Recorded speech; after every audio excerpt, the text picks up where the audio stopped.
Everyone, my self Sandeep Bishnoi, chartered accountant and account officer. आप सबका स्वागत है टीम सीए के यूट्यूब चैनल और वन एग्जाम के यूट्यूब चैनल पर। आज जो एक मैं ये वीडियो लेक्चर आपके लिए लेके आया हूँ बहुत बहुत बहुत स्पेशल है। आप सब जानते हो क्योंकि हमारा जो जूनियर अकाउंटेंट पावर कंपनीज़ के अंदर JVNL और ये जो अदर कंपनीज़ हैं, इनके एग्ज़ाम की अभी तक अपने पास कोई डेट नहीं है। और इसी बीच राजस्थान के अंदर जो अपना एक दूसरा रिक्रूटमेंट था RCDF, Rajasthan cooperative dairy federation, उस एग्ज़ाम की डेट आ चुकी है। और उस एग्ज़ाम का अगर आपने सिलेबस देखा है, अभी हम लोग डिस्कस करेंगे सिलेबस का कुछ पार्ट है वो थोड़ा हटके है, जो नॉर्मल टॉपिक अपन पढ़ रहे हैं उससे हटके है। सप्लाई, वेंडर, टेंडरिंग और वो सब आपके लिए नया है।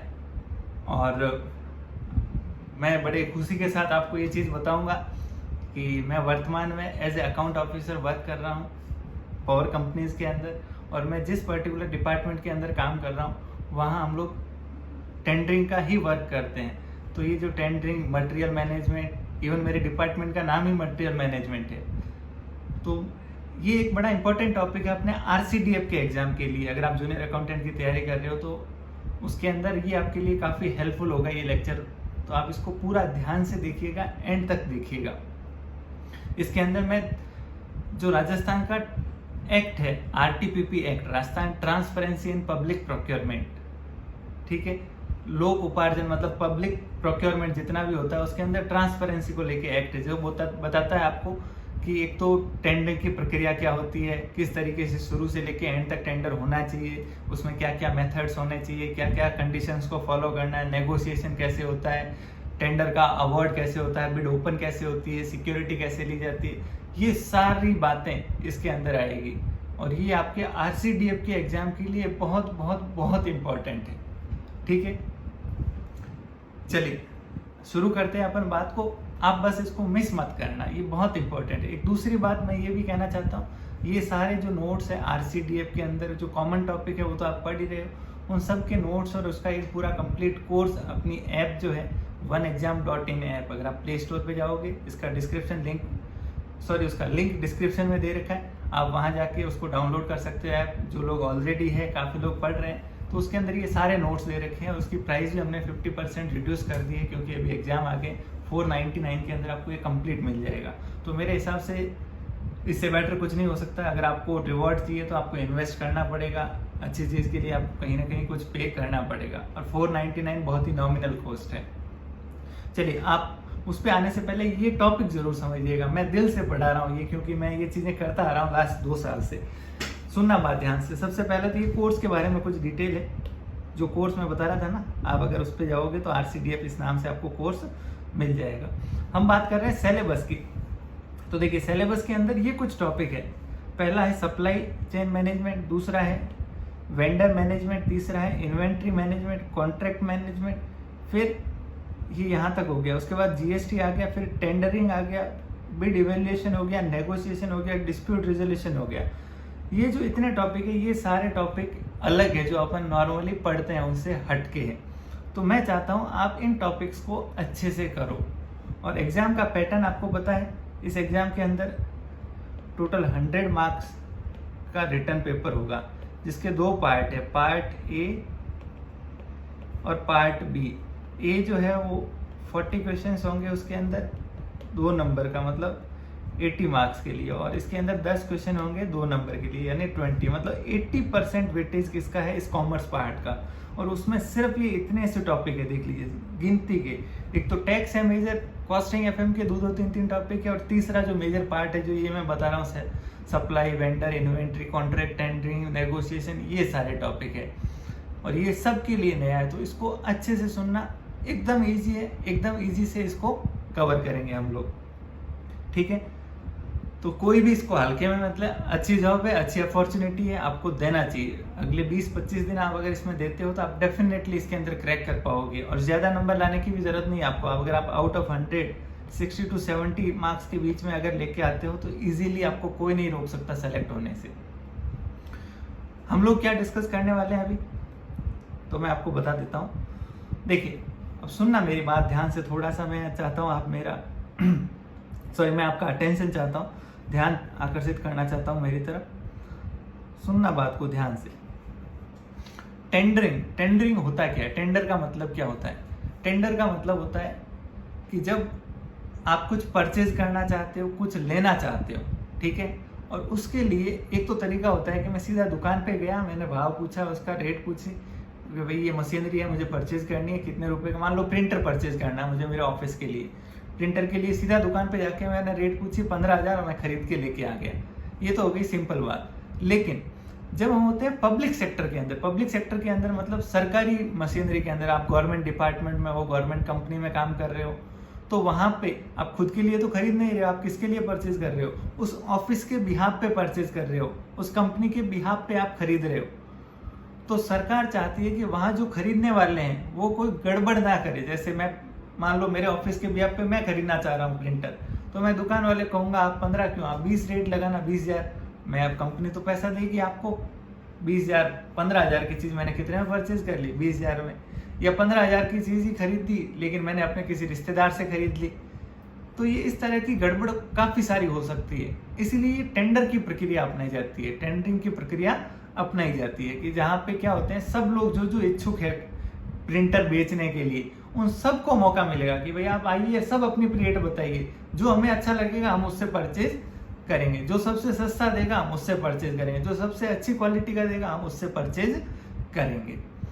तो ये बेसिकली टेंडर का पर्पस होता है कि सबको समान मौका मिले, सबको बराबर अपॉर्चुनिटी मिल पाए। अब इसी संदर्भ में थोड़ा आगे बढ़ते हैं। ये टेंडरिंग की प्रक्रिया अपनाई गई किसके लिए? गवर्नमेंट डिपार्टमेंट के लिए। जो बड़े बड़े प्रोजेक्ट होते हैं, जो भी खरीद होती है उसकी, वो सब किसके माध्यम से होती है? ये बोली लगा के, टेंडर के जरिए। लेकिन ये बोली कैसे लगती थी? फिजिकल फॉर्म में लगती थी। जैसे यहाँ पे आज मैंने आयोजित की, भाई इस चीज की नीलामी होने वाली है, ये प्रिंटर है या पर्टिकुलर ये कोई मेरे पास केस है, इसकी नीलामी आज होगी, सब लोग आगे इसकी बोली लगाने के लिए। या फिर मुझे ये परचेज करना है, तो भी मैंने सबसे ले लिया कि भाई सब अपने अपने रेट लिख के मुझे एक पेपर पे और मुझे दे दीजिए, जिसकी कम होगी मैं उसकी दे दूंगा। ये सब फिजिकल फॉर्म में हो रहा है। तो भी यहाँ क्या चांसेस है? गड़बड़ होने के चांसेस है। मान लो 10 लोगों के लिफाफे आए, सब ने रेट डाली, किसी ने 15,000, किसी ने 14,999, सबसे कम थी जो 13,999 किसी ने रेट डाली। मैं चाहता हूँ मेरे रिलेटिव को जाए टेंडर, तो मैंने वो लिफाफा खोल के रेट देख ली कि 13,999 है। मैंने एक लिफाफा खाली रखा हुआ था, उसके ऊपर मैंने 13,998 लगा के वो लिफाफा भी उसके अंदर ऐड कर दिया। तो इससे क्या हो सकता है? गड़बड़ हो सकती है। तो इसीलिए इंडिया के अंदर, हर स्टेट के अंदर, अपन बात करते हैं राजस्थान की, तो राजस्थान के अंदर एक कानून लाया गया, आरटीपीपी, इसको बोलते हैं शॉर्ट में क्या? RTPP, Rajasthan transparency in public procurement. एक एक शब्द का मतलब समझते हैं। ये मैं शुरुआत में आपको स्लोली इसकी थीम बता रहा हूँ, फिर हम प्रोविजन पे आएंगे, एक एक करके स्पेसिफिक बातें जो एग्जाम के लिए रिलेवेंट है वो भी डिस्कस करेंगे, ठीक है, जो इसके अंदर प्रोविजन दे रखे हैं। ये 2012 के अंदर एक एक्ट आया, Rajasthan transparency in public procurement act 2012। Rajasthan government ने इसको विधानसभा के जरिए पास किया। ट्रांसपेरेंसी का मतलब क्या होता है? पारदर्शिता। राजस्थान में पारदर्शिता किस चीज में? पब्लिक प्रोक्योरमेंट में। प्रोक्योरमेंट का मतलब होता है खरीद। प्रोक्योरमेंट का मतलब होता है खरीद। किसका? गुड्स का, सर्विसेज का या वर्क्स का। 3 तरह के हो सकते हैं। गुड्स का मतलब सामान, कोई प्रिंटर, मोबाइल या कंप्यूटर, इस तरह के। सर्विस का मतलब कोई सेवाएं, जैसे ऑडिट के लिए सेवाएं ली या किसी भी दूसरे पर्पज के लिए। 3 चीजें होती है, गुड्स, सर्विसेज और वर्क्स। गुड्स तो आप जानते ही हो नॉर्मल, सर्विसेज किसी तरह की सेवा ले रहे हो, वर्क्स का मतलब कोई कंस्ट्रक्शन या इस तरह का कुछ काम करवाना है। ये तीनों अगर आपको खरीदना है, लेना है, किसको? पब्लिक सेक्टर में, मतलब सरकार को, गवर्नमेंट की किसी कंपनी को, गवर्नमेंट के किसी डिपार्टमेंट को, तो उसको इस कानून के जरिए ही करना पड़ेगा, इस कानून की धाराओं को मानते हुए करना पड़ेगा, ठीक है। तो इसीलिए क्या लिखा है? Rajasthan transparency in public procurement act 2012।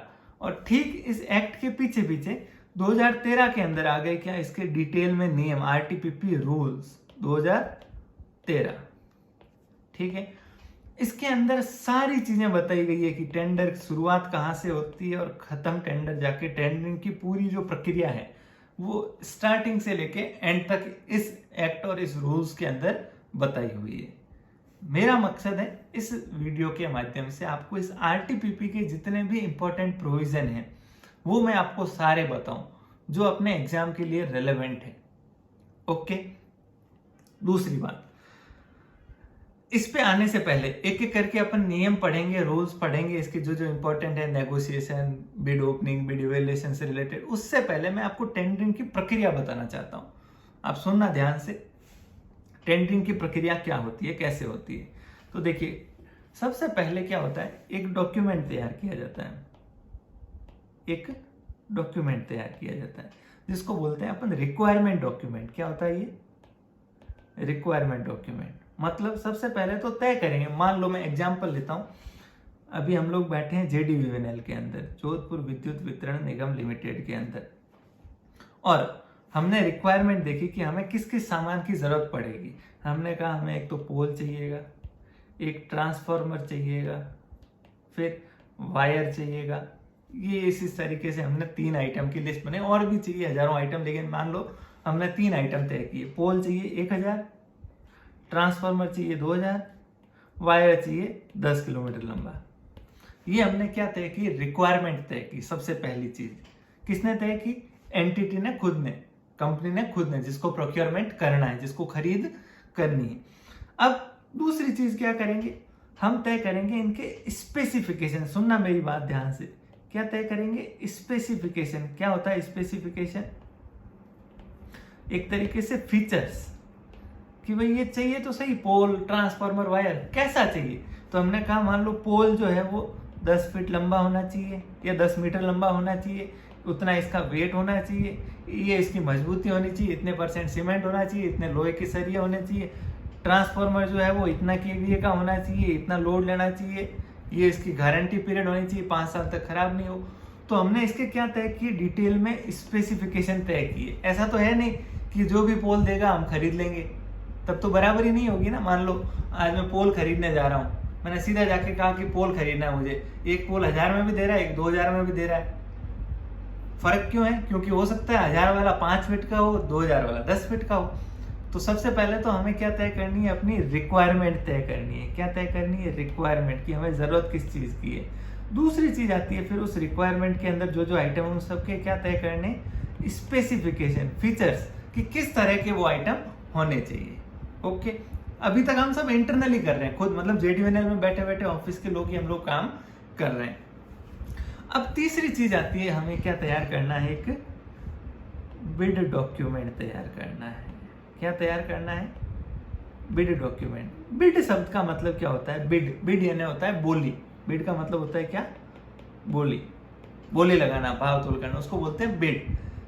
Bid क्या हो रही है? अपन टेंडर कर रहे हैं तो उसको हम टेंडर को शॉर्ट में क्या बोलते हैं? बिड बोलते हैं। और उसका एक डॉक्यूमेंट तैयार कर रहे हैं जिसको बोलते हैं हम बिड डॉक्यूमेंट। सुनना बात ध्यान से, बिड डॉक्यूमेंट के अंदर क्या होगा? सबसे पहली चीज तो होगी क्या? स्पेसिफिकेशन।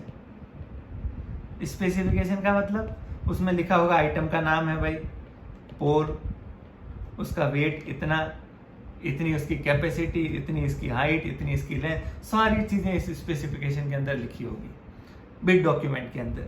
दूसरा होगा कितनी क्वांटिटी चाहिए हमें, कितनी खरीद रहे हैं, जैसे 1000 पोल हमें चाहिए। तीसरा एस्टिमेटेड इसकी प्राइस क्या होगी, रेट क्या होगी। तो हम कहेंगे भाई हमें 2000 से लेके 3000 के बीच में, ये हमारी एस्टिमेटेड रेट हमारे हिसाब से 2000 रुपये है, हमने रेट एक तय कर दी, ठीक है, ये एस्टिमेटेड है। और भी इससे रिलेटेड डिटेल कि भाई जो जो बोली लगा रहे हैं सबको इतना पैसा पहले एडवांस में जमा कराना पड़ेगा, इस तरीके से। बिड सिक्योरिटी, क्या कहते हैं उसको? Bid security. ये क्या होता है? सिक्योरिटी का मतलब होता है जमा पूंजी एक तरीके से। जैसे आप मकान किराए पे लेते हो तो अपने को सिक्योरिटी देनी पड़ती है मकान मालिक को, वैसे ही अब बोली कर रहे हैं हम, इतना बड़ा टेंडर कर रहे हैं, मान लो 10 करोड़ का, 10 करोड़ रुपयों का। कल को कोई भी उठ के आके उसने कागज में रेट भर के डाल दी और रेट डाल दी 1 रुपया, हमने कहा 1 रुपये पे दो, उसने मना कर दिया, मैं तो मजाक कर रहा था। तो ऐसे नॉन सीरियस बिडर, मतलब मजाक करने वाले लोग ना आ जाए, इसीलिए सीरियस बिडर्स को लाने के लिए हम लोग क्या लेते हैं? Bid security. हमने कहा जितनी वैल्यू का टेंडर होगा, 10 करोड़ का है तो 2% आपको क्या देनी पड़ेगी? पहले जमा राशि। 2% क्या देनी पड़ेगी? जमा राशि। तो 2% कितना होता है? 2 लाख रुपए। उसको क्या करना होगा? Bid security. तो ये बिड सिक्योरिटी कितनी होगी? ये भी इस बिड डॉक्यूमेंट में लिखेंगे, भाई आपको इतना पैसा जमा करना होगा। फिर एक टेंडर कॉस्ट होती है, टेंडर की कॉस्ट, भाई ये इतने सारे कागज आप खरीद रहे हो, 3,000 रुपये आपको क्या करवाने पड़ेंगे, टेंडर कॉस्ट जमा करवानी पड़ेगी। ठीक है, ये बिड सिक्योरिटी तो क्या हो जाती है, वापस रिफंड हो जाती है अगर आप काम पूरा सही सही कर देते हो। जैसे मकान मालिक भी जब अपन सही सही बिना तोड़ फोड़ मकान खाली कर देते हैं तो सिक्योरिटी वापस रिफंड कर देता है। अगर तोड़ फोड़ कर दी तो रिफंड नहीं होता, जब्त हो जाता है। ठीक वैसे ये बिड सिक्योरिटी है। ठीक है, ये पूरा बंद जो बनता है इसको बोलते हैं हम लोग क्या, बिड डॉक्यूमेंट। ये तैयार कर लिया, हम टेंडर की प्रक्रिया समझ रहे हैं। सुनना, ये सारे आगे आरटीपीपी में मैं अभी आपको बताऊंगा। ये जो बिड सिक्योरिटी कितनी होनी चाहिए, कितनी लेनी है, सारी चीजें लिखी हुई है एक्ट के अंदर, कानून के अंदर। अब बिड डॉक्यूमेंट बन गया, अब क्या करेंगे हम लोग, इसको करेंगे चौथा स्टेप, स्टेप 4 क्या होगा, इसको पब्लिश करेंगे। क्या करेंगे, पब्लिश करेंगे। मतलब इसको कहाँ देंगे, न्यूज़पेपर, अखबार में आप देखते होंगे छोटे छोटे कॉलम आते हैं, निविदा सूचना, टेंडर इंफॉर्मेशन, कि भाई ये चाहिए, शॉर्ट में एक छोटा सा एडवर्टीजमेंट लगा होता है। तो ये कंपलसरी होता है क्या, कि आप अपने बिड का क्या करो, प्रचार प्रसार करो, ताकि ज्यादा से ज्यादा दूर दराज से लोग आए और इसके अंदर भाग ले, कंपटीशन बढ़े, आपको अच्छी रेट मिले, अच्छा प्रोडक्ट मिले। तो हमने न्यूज़पेपर में क्या किया, इसको पब्लिश किया, और पब्लिश करके साथ में ये भी लिखा कि भाई ये टेंडर है, ये कल की तारीख से खुल रहा है, 1 अगस्त 2021 से, और आने वाले 15 दिन तक ये ओपन रहेगा। आप 15 अगस्त 2021 तक के लिए इन दौरान क्या कर सकते हो, अपनी जो बिड है, अपने जो बोली जो आप लगाना चाह रहे हो इस डॉक्यूमेंट, इस पोल के लिए, वो यहाँ जमा करवा सकते हो। साथ में ये बिड सिक्योरिटी का पैसा यहाँ आपको जमा करवाना होगा। आपने पूरा प्रोसेस उसमें बता दिया न्यूज़पेपर के अंदर। ओके, यहाँ तक कोई दिक्कत। सबसे पहले क्या किया, रिक्वायरमेंट तय की। दूसरी चीज क्या की, उस रिक्वायरमेंट में जो आइटम था उसका स्पेसिफिकेशन तय किया। तीसरा क्या किया, बिड डॉक्यूमेंट तैयार किया। चौथी चीज आपने उसको क्या कर दिया, अखबार में छाप दिया। अब ये किसके हवाले हो चुका है, पब्लिक के सामने जाहिर हो चुका है। ओके, अब आपको एक मैं सवाल पूछता हूँ, आपने कॉन्ट्रैक्ट एक्ट पढ़ा होगा, इंडियन कॉन्ट्रैक्ट एक्ट, जो कहता है 2 चीजें होती है, एक तो होता है ऑफर, एक होती है एक्सेप्टेंस। ऑफर और एक्सेप्टेंस जब दोनों मिल जाते हैं तो क्या बन जाता है, कॉन्ट्रैक्ट बन जाता है। तो मान लो आज मैं कह रहा हूं मुझे ये पेन बेचनी है, मैं क्या कर रहा हूं, पेन बेचनी है, और मैं सिर्फ इतना ही कह रहा हूं, ये मुझे पेन बेचनी है। आप क्या करोगे, मान लो मेरे सामने बैठे हो तो आप आओगे कि साहब मैं इसके 100 रुपए दे रहा हूँ, आप पेन मुझे दे दीजिए। मैंने कहा ठीक है, या मैं कह सकता हूँ नहीं भाई 100 रुपए में मेरे नहीं बैठता। एक तो ये तरीका हो गया। दूसरा, मैंने कहा 100 रुपए में मैं पेन बेच रहा हूँ, किस किस को लेना। आप में से किसी एक ने हाँ कर दिया, या किसी ने कुछ रिप्लाई नहीं किया या मना कर दिया। 2 तरीके होते, सुनना, एक तो होता है ऑफर, एक होता है इन्विटेशन टू ऑफर। ऑफर और इन्विटेशन टू ऑफर। एक तो मैं कह रहा हूं 100 रुपए में पेन किसी को लेना है, मैं क्या कर रहा हूं, सीधा ऑफर कर रहा हूं। अब जो भी हाँ करेगा वो सीधा क्या दे रहा है, मुझे एक्सेप्टेंस दे रहा है। मैंने कहा 100 में किसी को लेना, आपने हाँ कहा, आपने एक्सेप्टेंस दी, दोनों में क्या हो गया, एग्रीमेंट हो गया, कॉन्ट्रैक्ट हो गया। ओके। दूसरा, मैंने कहा ये पेन किसी को लेना है तो आइए और मुझे बताइए। अब मैंने सिर्फ क्या किया है, आप लोगों को इनवाइट किया है कि आप आइए और ऑफर कीजिए, आप आइए और बोली लगाइए। आप में से एक खड़ा हुआ, आपने कहा मैं 100 रुपए देने को तैयार हूं। अब आप ऑफर कर रहे हो मुझे कितने, 100 रुपीज इस पेन के लिए, और मैंने कहा ठीक है, ओके 100 रुपए। मैंने क्या की, एक्सेप्टेंस की, और दोनों में कॉन्ट्रैक्ट हो गया। सेकेंड केस में मैं क्या कर रहा था, मैं इन्विटेशन टू ऑफर कह रहा था, मतलब मैं इन्वाइट कर रहा था आप लोगों को कि आप आइए और ऑफर कीजिए। ठीक वैसे ये जो बिड डॉक्यूमेंट होता है, जो ये न्यूज़पेपर में छपा, बिड डॉक्यूमेंट जो न्यूज़पेपर में छपा, क्या ये ऑफर है या इनविटेशन टू ऑफर है? बताओ बताओ बताओ, कमेंट सेक्शन में प्लीज बताइए, whether it is an offer और इनविटेशन टू ऑफर।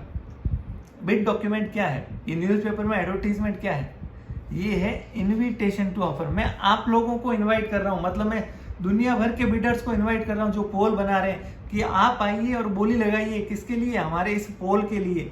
आप अपना टेंडर डालिए, फिर हम उसमें से क्या करेंगे, जो सबसे सस्ता होगा उसको क्या करेंगे, एक्सेप्ट करेंगे। ओके, तो ये हो गया पब्लिश। अब नेक्स्ट स्टेप होगा क्या, 15 दिन बीत गए, 15 अगस्त का दिन आ गया, आपने 15 अगस्त की आज़ादी का दिवस मनाया और उसके बाद आप बैठे क्या, टेंडर को ओपन करोगे। आप क्या करोगे, टेंडर को, ये है स्टेप नंबर 6, टेंडर ओपनिंग। आपने क्या किया, टेंडर की ओपनिंग की, उसको टेंडर को खोला। ओके, खोल के 2 चीजें होगी उसके अंदर, टेंडर के अंदर। पहले तो होगा टेक्निकल बिड, स्पेलिंग के लिए माफी चाहूंगा, काफी दिन हो गए लिखे हुए तो उल्टे सीधे शब्द चल रहे हैं। दूसरी होगी फाइनेंशियल बिड, टेक्निकल और फाइनेंशियल बिड। सुनना बात ध्यान से, ये सारी आरटीपीपी में एक भी मन से नहीं बता रहा हूं। टेक्निकल बिड में आप क्या देखोगे, जैसे मान लो मेरे पास टेंडर ओपन किया, मेरे पास टोटल 10 बिड आई, 10 कंपनियों की बिड आप मेरे पास लिफाफे आए जो इस पोल को देना चाहते हैं। मैं सबसे पहले तो टेक्निकल बिड ओपन करूंगा, उसकी बिड के अंदर 2 लिफाफे होंगे बेसिकली, एक होगा टेक्निकल बिड लिखा होगा, एक होगा फाइनेंशियल बिड। मैं सबसे पहले क्या करूंगा, सबकी टेक्निकल बिड खोलूंगा, 10 के 10 की 10 क्या खोलूंगा, टेक्निकल बिड, और सब 10 को चेक करूंगा कि भाई जो हमें पोल चाहिए था, क्या ये 10 लोग वही पोल दे रहे हैं या कुछ और दे रहे हैं। तो हमने देखा 10 लोगों को जो उन्होंने पोल के बारे में स्पेसिफिकेशन बताया और जो हमने चाहा था, दोनों सेम है या नहीं है। अगर मान लो किसी एक ने कोई अलग ही पोल बता दिया 5 फीट का, हमें 10 फीट का चाहिए था, बताओ क्या उसकी फिर अब रेट देखने की जरूरत है या उसको तो यहीं बाहर कर दिया जाए। वो तो चीज ही अलग दे रहा है, हम तो जो चीज चाह रहे थे वो ये दे ही नहीं रहा है। तो सबसे पहले हम उसका क्या करते हैं, टेक्निकल इवेल्युएशन करते हैं। क्या करते हैं, टेक्निकल इवेल्युएशन, कि टेक्निकली स्पेसिफिकेशन के हिसाब से, फीचर्स के हिसाब से क्या हमने जो चाहा वही प्रोडक्ट सामने वाला दे रहा है या नहीं दे रहा है। ओके, तो पहला स्टेप क्या करेंगे, बिड ओपन करते ही टेक्निकल इवेल्युएशन। टेक्निकल इवेल्युएशन होने के बाद हमें पता चला कि भाई 10 में से 8 लोग जो है वो क्या हो रहे हैं, क्वालिफाइड हो रहे हैं। मतलब 8 लोग टेक्निकली क्वालिफाई हो रहे हैं, जो वही प्रोडक्ट दे रहे हैं जो हमने चाहा था। अब इन 8 की क्या की जाएगी, फाइनेंशियल बिड ओपन की जाएगी। कौन सी बिड, फाइनेंशियल बिड। और फाइनेंशियल बिड लिफाफा जब ओपन करेंगे तो उसमें क्या लिखी होगी, रेट लिखी होगी। क्या लिखी होगी, रेट लिखी होगी। तो हम लिस्ट बनाएंगे कि भाई 1 नंबर पे ए लिमिटेड, 2 नंबर पे बी लिमिटेड, 3 नंबर पे सी लिमिटेड, इस तरीके से 8 की 8 लिस्ट बनाएंगे और इधर लिखेंगे रेट। इसने दिया 2000, किसी ने दिया 3000, किसी ने दिया 3500, इस तरीके से 8 की 8 हम रेट लिखेंगे और सबसे लोएस्ट देखेंगे कि इन 8 में से सबसे कम कौन सा है। मान लो ये 2000 रुपए सबसे लोएस्ट है, ये सबसे कम आया, तो इसको बोला जाएगा L1 बिडर, यानी लोएस्ट वन बिडर। और जो सबसे अधिक आया उसको बोलते हैं H1, highest one bidder. L1 और H1, बताओ किसको देना चाहिए टेंडर कायदे से, हाईएस्ट वाले को या लोएस्ट वाले को। भैया आप तो सरकार के लिए खरीद रहे हो, अब तो चाहोगे सस्ते से सस्ता। आप कहोगे ये तो घटिया क्वालिटी का होगा, सस्ता दे रहा है। घटिया का नहीं हो सकता, क्योंकि हमने टेक्निकल इवेल्युएशन इनका पहले ही कर चुके हैं। सबका प्रोडक्ट कैसा है, एक जैसा है, जो हमने स्पेसिफिकेशन बताए उसके अकॉर्डिंग है। तो इसको बिडर को हम क्या बोलेंगे, L1। अब या तो एक काम कीजिए, सीधा इस ए लिमिटेड को वापस लिख दीजिए कि भाई आपकी बिड सबसे कम है और हम आपका ऑफर एक्सेप्ट करते हैं और आपका टेंडर हम आपको अवार्ड करते हैं। आप 1000 पोल हमें सप्लाई कर दीजिए और फिर क्या हो जाएगा, दोनों पार्टी में लिखा पड़ी हो जाएगी, एग्रीमेंट हो जाएगा राइटिंग में कि भाई इस तरीके से आपको माल सप्लाई करना है, ऐसे ऐसे हम पेमेंट करेंगे, जो भी शर्तें उन आपस में तय होती है वो हो जाएगी। या दूसरा हमें लगता है कि नहीं, जो सबसे कम रेट दी जिसने L1, वो भी हमें ज्यादा लग रही है। हमें लग रहा है ये सब मिले हुए 8 के 8 लोग, इन सब ने जानबूझ के 1000 रुपए की चीज को 2000 से ही बोली स्टार्ट की है।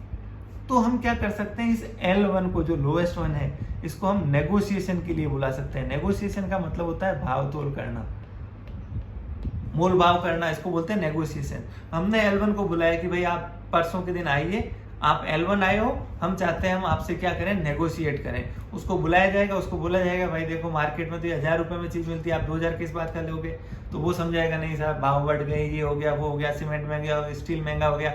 अगर हमें जस्टिफाइड लगता है तो ठीक, नहीं तो उसको हम रिजेक्ट भी कर सकते हैं। हमने कहा कि भाई नहीं 2000 में तो हमारे नहीं बैठता, हम टेंडर को रद्द भी कर सकते हैं। या उसने कहा कि ठीक है 500 रुपए का मैं क्या करता हूँ, डिस्काउंट देता हूँ, तो 500 रुपए का डिस्काउंट देने के बाद हम इसको 1500 में क्या कर देंगे, ऑर्डर अवॉर्ड कर देंगे। बात खत्म। इसके बाद क्या होता है, फाइनेंशियल बिड ओपन हुई, नेगोशिएशन हुआ या नहीं हुआ, उसके बाद सीधा कॉन्ट्रैक्ट होगा, दोनों पार्टियों में एग्रीमेंट होगा। ओके, टेंडरिंग की प्रक्रिया मैं उम्मीद करता हूँ आपको थोड़ी बहुत समझ आई होगी स्टार्टिंग से। मैं दोबारा बता देता हूँ, सबसे पहले रिक्वायरमेंट तय होगी कि आइटम क्या परचेज करना है, फिर उसके स्पेसिफिकेशन तय होंगे, फिर बिड डॉक्यूमेंट तय होगा, उसके बाद बिड को पब्लिश किया जाएगा, फिर जो डेट होगी उसको बिड को ओपनिंग होगी, बिड खोली जाएगी, उसमें 2 बिड होगी, टेक्निकल बिड और फाइन। पहले टेक्निकल देखेंगे, टेक्निकली जो क्वालिफाइड है उन सब की फिर क्या खोली जाएगी, फाइनेंशियल बिड, और फिर चाहे तो अपन नेगोशिएशन को बुला सकते हैं और चाहे तो सीधा उसको ऑर्डर भी दे सकते हैं। ये है पूरी प्रक्रिया टेंडरिंग की। ओके, अब इससे संबंधित जो RTPP, Rajasthan transparency in public procurement, नाम याद रह जाएगा, उसके जो प्रोविजन है वो हम एक बार देख लेते हैं क्विकली। ठीक है, सबसे पहली चीज इस एक्ट के अंदर, मैं देखिए दोनों चीजों को साथ में लेके चल रहा हूं, एक्ट और रूल्स। ठीक है, जहां मुझे रेलेवेंट जो लगेगा मैं आपको क्विकली बताऊंगा। ये भी बताऊंगा आपको क्या याद रखना है एग्जाम के लिए। Rajasthan transparency in public procurement, सबसे पहला स्टेट पब्लिक प्रोक्योरमेंट पोर्टल। एक बोला गया कि ये सारा टेंडरिंग की प्रक्रिया ऑनलाइन होगी, इलेक्ट्रॉनिकली होगी। अब आपको फिजिकली लिफाफे कहीं देने की जरूरत नहीं है, ताकि घोटाले ना हो। सब कैसे होता है, ऑनलाइन होता है। मतलब जो ये हमने कहा ना, बिड पब्लिश हुई और 15 दिन में उसको जमा करानी है, 1 अगस्त से लेके 1 अगस्त से 15 अगस्त तक। वो जमा कहाँ होगी, फिजिकली कहीं नहीं होगी, उसको ऑनलाइन ही अपलोड करना है। और ये ऑनलाइन खुलेगी कब, 15 तारीख को, जब सबकी खुलेगी तभी साथ में खुलेगी। मतलब उससे पहले कोई भी रेट नहीं देख सकता, चाहे प्रधानमंत्री भी आ जाए, लेकिन वो उसकी बिड की किसने क्या रेट लगाई नहीं देख सकता, जब तक कि वो 15 तारीख को सबकी बिड ओपन नहीं हो जाती। ठीक है, तो ये सारा काम कहाँ होता है, एक पोर्टल पे होता है गवर्नमेंट के, जिसको अपन बोलते हैं state public procurement portal, SPPP। Okay, आप वेबसाइट है SPPP की, आप अपने ब्राउजर में देख सकते हो। अगर आप लिखोगे ना SPPP या EPROC, SPPP या EPROC, ये 2 वेबसाइट है जो ई प्रोक्योरमेंट को लेके बनाई गई है। ठीक है, फिर नेक्स्ट दूसरा दिया हुआ है ई प्रोक्योरमेंट। इसमें बोला गया है कि जो प्रोक्योरमेंट होगा जितना भी, वो सब इलेक्ट्रॉनिकली होना जरूरी है। वो सब कैसा होना चाहिए, इलेक्ट्रॉनिकली होना जरूरी है।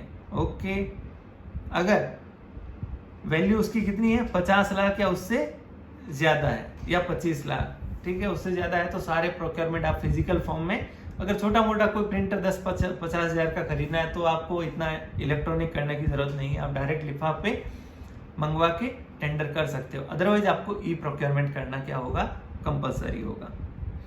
प्रोक्योरमेंट की मेथड कौन कौन से होंगे, अब सुनना ध्यान से। प्रोक्योरमेंट की मेथड, ये एग्जाम के लिए रेलेवेंट क्वेश्चन है। मेथड का मतलब होता है तरीका, मेथड का मतलब होता है क्या, तरीका। सॉरी, मैं माफी चाहूंगा, इसी का मैं एक या तो सेकंड वर्जन या मैं अभी इसको कंटिन्यू करूंगा। थोड़ा यहाँ मेरे संसाधन में दिक्कत आ रही है। हेलो, सॉरी बीच में डिस्टरबेंस के लिए। एक्चुअली यहाँ मैं गांव में हूँ और यहाँ संसाधन मेरे पास पूरे हैं नहीं, तो मैं अब सिर्फ इस स्क्रीन के जरिए आपको पढ़ाऊँगा। इम्पोर्टेंट है आपके लिए ये चीज़ें जानना, ये एग्ज़ाम के लिए मैं अगेन आपको कह रहा हूँ, वेरी इंपॉर्टेंट। तो आपका फोकस थोड़ी देर के लिए यहाँ रखना। RTPP के सारे प्रोविज़न हम लोग क्विकली पढ़ेंगे। पहली चीज़ हम पढ़ रहे हैं method of procurement, and sound के लिए भी सॉरी, थोड़ा एडजस्ट कीजिए प्लीज़, ईयरफोन लगा के या जैसे भी। पहला मेथड है open competitive bidding. Open competitive, नाम से ही पता चल रहा है, कंपटीशन को बढ़ावा देने के लिए ओपन बिड, मतलब कोई भी पार्टिसिपेट कर सकता है। आपने सीधा अखबार में पब्लिश किया, न्यूज़पेपर में, और सबके लिए ओपन है, कोई भी व्यक्ति जो शर्तों को पूरा करता है वो आ सकता है।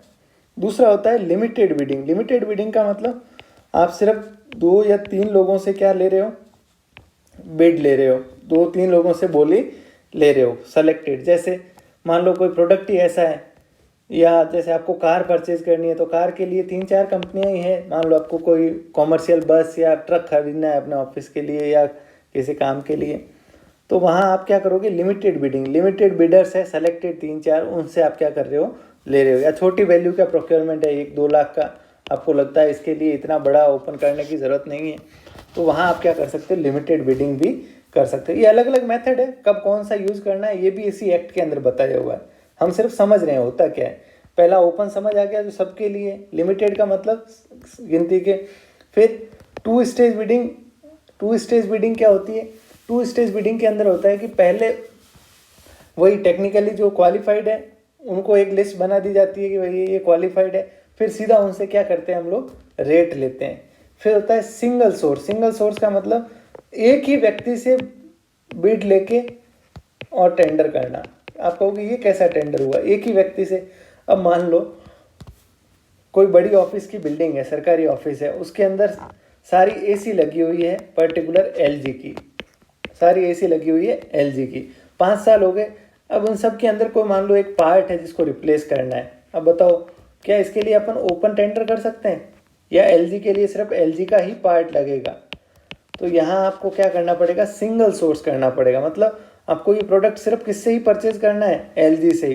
तो कुछ ऐसे प्रोक्योरमेंट होते हैं जहाँ पे आप पब्लिकली नहीं जा सकते, या आपको पता है कि नोट छपवाने हैं गवर्नमेंट को, बताओ अब पब्लिक के बीच में टेंडर करेंगे क्या?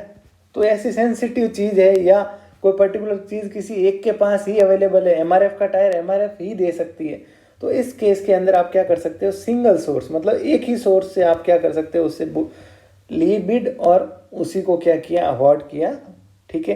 फिर ये कुछ और मेथड है इलेक्ट्रॉनिक, ये काम के नहीं है। स्पॉट परचेज होता है, जब दुकान पे जाके आप सीधा खरीद लो, अगर 5-10 हज़ार तक की वैल्यू का कोई आइटम है तो आप स्पॉट परचेज भी कर सकते हो। स्पॉट परचेज का मतलब कोई डॉक्यूमेंट नहीं, कुछ नहीं, सीधा दुकान पे गए, पूछी रेट और कर दिया। कॉम्पिटिटिव नेगोशिएशन, सबको बुलाया एक साथ में और नेगोशिएशन वहीं भाव तोल करके। एक होता है रेट कॉन्ट्रैक्ट, ये ध्यान से समझना। रेट कॉन्ट्रैक्ट क्या होता है, मान लो मेरे 10 ऑफिस है, मेरे मतलब मैं मान लो गवर्नमेंट का कोई डिपार्टमेंट हो और 10 ऑफिसेज है, या आप समझ लो JDVNL है, JDVNL के 11 जिलों के अंदर 11 ऑफिस है। अब नट बोल्ट है मान लो छोटे छोटे, ये हर ऑफिस में चाहिए और रेगुलरली चाहिए। अब मुझे पता नहीं मैं साल के शुरुआत में कितने खरीदूँ, 1 लाख नट बोल्ट खरीदूँ, 2 लाख, कम भी हो सकते हैं ज़्यादा भी हो सकते हैं। तो हम लोग एक काम कर सकते हैं, क्या, रेट कॉन्ट्रैक्ट कर दिया। मतलब JDVNL ने अपने हेड ऑफिस लेवल पे एक टेंडर निकाला, टेंडर के अंदर सबको बुलाया और एक व्यक्ति को फाइनल कर दिया, एक कंपनी को रेट कॉन्ट्रैक्ट कर दिया। इसको बोल दिया कि भाई ये रेट है, 7 रुपये पर नट बोल्ट हम आपको देंगे। क्वांटिटी जो भी हमारे 11 ऑफिस में से जहाँ से भी आपको ऑर्डर मिले आपको सप्लाई करना है, कितने में, 7 रुपये में। हमने रेट फिक्स कर ली, कितने, 7 रुपये। अब क्वांटिटी जो है वो ऑर्डर जो है, वर्क ऑर्डर अलग अलग ऑफिस से आपको मिलता रहेगा, जिसको जितनी ज़रूरत होगी वो परचेज करेगा। ये एक अलग तरह का इसका फ़ायदा ये है कि इसके अंदर आपको क्वांटिटी का झगड़ा नहीं रहता। आपने रेट फिक्स कर ली, उसके ऊपर कॉन्ट्रैक्ट कर लिया रेट का कि भाई हम तो इस रेट में आपसे परचेज करेंगे। बात समझ आई? तो ये कुछ मेथड होते हैं। अब इसमें से जो ज़्यादा कॉमन मेथड है, ये 3-4 मेथड ही है जो नॉर्मली अपने यहाँ फॉलो होते हैं। एक तो ओपन कॉम्पिटिटिव बिड, ये तो सब केसेस में जनरली होता ही है। फिर लिमिटेड बिडिंग भी कई बार होता है, सिंगल सोर्स भी कई बार होता है, एक होता है रेट कॉन्ट्रैक्ट। ये 4 मेथड है जनरली जो यूज़ होते हैं। मतलब रेट कॉन्ट्रैक्ट तो मैंने बता दिया, सिर्फ किस केसेस के अंदर, जहां आप क्वांटिटी शुरुआत में फिक्स नहीं कर सकते, आपको पता नहीं है साल भर में कितनी ज़रूरत होगी, तो आपने एक रेट फिक्स कर दी और उस रेट पे आप पूरे साल के लिए क्या कर रहे हो, कॉन्ट्रैक्ट कर लिया, आप खरीदते जा रहे हो। सिंगल सोर्स ये भी कुछ स्पेसिफिक केसेस में होता है, अभी हम आगे और डिटेल में डिस्कस करेंगे। लिमिटेड बिडिंग भी स्पेसिफिक, और बाकी सब केसेस में कौन सा होता है, ओपन कॉम्पिटिटिव बिड या ओपन टेंडरिंग भी बोलते हैं। ठीक है, ओके। फिर लिमिटेड बिडिंग, अब इनकी डिटेल में कंडीशन दे रखी है। तो लिमिटेड कब होती है बताओ, अगर 2 लाख रुपए से ज़्यादा का नहीं है, उससे कम का है, ठीक है, तो वहाँ पे आप लिमिटेड बिडिंग कर सकते हो। लिमिटेड बिडिंग में प्रोसीजर क्या होगा, वही आप डायरेक्टली क्या करोगे, उनसे कोटेशन ले लोगे, 2-3 लिमिटेड लोगों को ही है।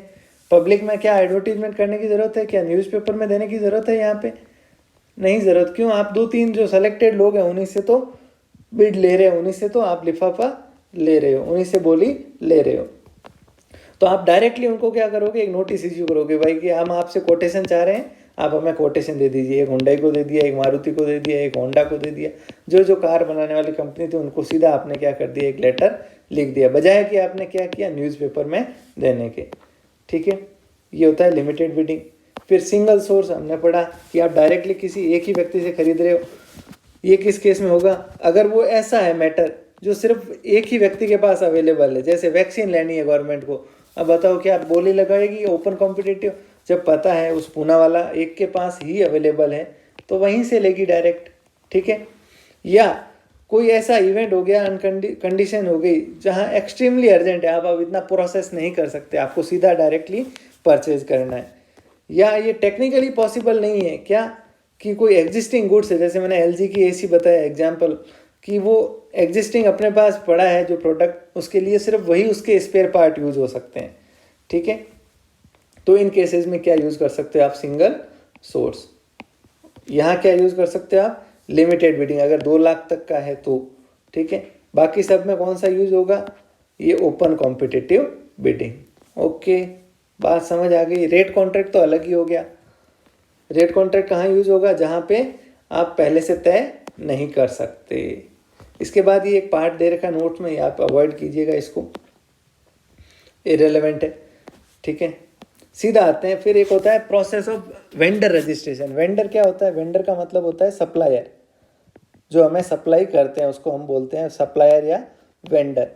अब देखिए, एक ये भी सिस्टम होता है वेंडर के रजिस्ट्रेशन का। मान लो, सुनना, जेडीवीएनएल है जो हर साल टेंडर करती है, हर साल पोल खरीदती है, उसको पता है पोल के लिए गिनती के 20-30 फर्में हैं, कंपनियां हैं जो हर बार आती हैं। तो आपने क्या किया कि रोज़ रोज़ इनको चेक करना है, इनके कागज़ को चेक करना है, इनका एक रजिस्ट्रेशन कर दिया सब 20-30 लोगों का अपने पास, और सारे कागज़ आपने पहले ही चेक करके रजिस्टर करके इनको एक सर्टिफिकेट दे दिया कि आज से आप जेडीवीएनएल के क्या हो? रजिस्टर्ड कॉन्ट्रैक्टर हो, रजिस्टर्ड ठेकेदार हो। आपने कभी देखा होगा A+ कैटेगरी का कॉन्ट्रैक्टर है, A++ कैटेगरी का, ये होता है ना कॉन्ट्रैक्टर की कैटेगरी। तो आपने उसकी कैपेसिटी के हिसाब से उसको सर्टिफिकेट दे दिया। अब ये क्या है? वेंडर अपने पास सीधे लिस्टेड वेंडर है, आप सीधा इनको क्या कर सकते हो? ऑर्डर इश्यू कर सकते हो रेट के आधार पे। मतलब अब इनको बार बार कागज़ चेक करने के, आपको टेक्निकल चीज़ें चेक करने की ज़रूरत नहीं है। तो वो प्रोसेस भी आप कर सकते हो, कंपलसरी नहीं है, कर सकते हो। जैसे रजिस्ट्रेशन का प्रोसेस होगा जिसमें एक लिस्ट बनाएगी एंटिटी कि ये बिड, जिसको पीरियडिकली रिवाइज भी किया जाएगा।